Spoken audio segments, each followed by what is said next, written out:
კნაუფის სასწავლო ცენტრი და სახელოსნო ჩემი საყვარელი ადგილია, იმიტომ რომ სწორედ აქ შეგიძლია ნახო, როგორ მუშაობს კნაუფის სისტემა. რა მარტივია აი ამ რამდენიმე ელემენტით, მყარით და თბოიზოლაციით აღჭურვილი მსუბუქი კედლის შექმნა. კედლის საფუძველი საბოლოო ჯამში არის აი ეს პროფილები. ეგრეთ წოდებული ტიხრის პროფილებია, ეს მიმართველია, გზელი რომელიც არის, ეს დგარია. ეს არის მიმართველი, რომელსაც არ აქვს არავითარი ჩაღუნვა. ნახეთ, აი ამ შემთხვევაში სულ განსხვავებულია. ხო, ამას სახელზეც ეგრე ქვია, თქვა, ამას ქვია UW, ამას ქვია CW, ეს C და U ფორმის მიხედვით ქვია. ვანდე გერმანულად თურმე ყოფილა კედელი. და ჩვენ დავტოვეთ ეგ აღნიშნა W სადაც არის, ესე იგი კედლის სისტემა. ჩვენი კედელი სადაც გვინდა რომ იყოს, იქ ვამაგრებთ და ჭერზე, ვამაგრებთ მიმართველებს და მე 60 სანტიმეტრის ბიჯით ვაყენებთ მე უკვე დგარის პროფილებს ერთმანეთთან ვამაგრებთ. აი მაგალითად აი ხედავთ როგორ არის, ეს ჩაჭყლეტილი არის, გამკვეთის საშუალებით მაგრდება, რომ არ იაროს აქეთ-იქით ამ პროფილს. ზევით და ქვევით ვამაგრებთ. კი, ბევრი აკეთებს შურუპებით ამაგრებენ. შურუპებით თქვა თავიდან კი შეიძლება გაასწორო რომ დაამაგრო, მაგრამ როდესაც საკვრას დაიწრებ, ის აუცილებლად უნდა მოიხსნას ის შურუპები, იმის იქ ჩატოვება არ შეიძლება. მრავალსართულიან შენობებში დატვირთვები ცვალებადია გადახურვის ფილაზე. ის შეიძლება დიდი დატვირთვების დროს ჩამოიზნიქოს, შეიძლება და პატარა დატვირთვების დროს ზემოთ აიწვეს. ამიტომ საშუალება უნდა კონდეს რომ იაროს. უყურეთ, აი ეს უნდა საშუალება კონდეს აი ამას, თქვა ეს პროფილი როზის, რომ აი ამან იაროს.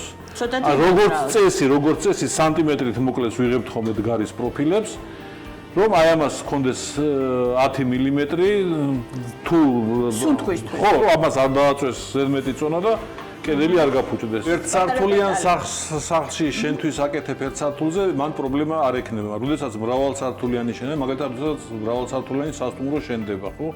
მან უკვე აუცილებელი ამ პირობის დასვა. არის კიდევ სხვადასხვა ზომის ვერსიები, 70, 50. აი ამ ეს როდის უნდა გამოვიყენოთ? ეს თავარია გავარკვიოთ ჯერ რა სისტემას ვაკეთებთ.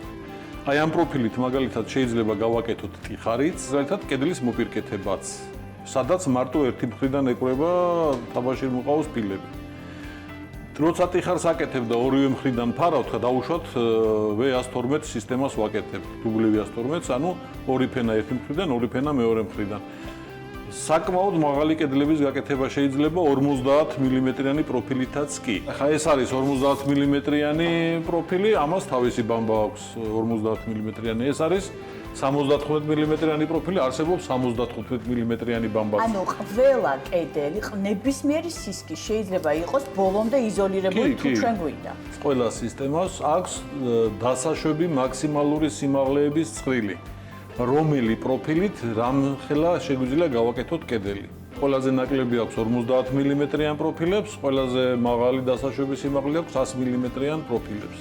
თუ იქ არის 4 მეტრი მაქსიმალური, შეიძლება ასეანის შემთხვევაში იყოს, თქვა 6 მეტრი, 7 მეტრი. თუ ერთფენიანი შემოსვა დასაშვები მაქსიმალური სიმაღლე ნაკლებია, თუ ორფენიანი შემოსვა დასაშვები მაქსიმალური სიმაღლე მეტია. რაც შეიძლება არ იცოდეს ყველა, როდესაც ერთფენიანი შემოსვა არის კედელზე, მნიშვნელობა აქვს ეს კედლის შემოსვა ტიხარია, ერთი ფენაა და მაგალითად გვინდა ქვა გავაკრათ ან კაფელი გავაკრათ, ხო?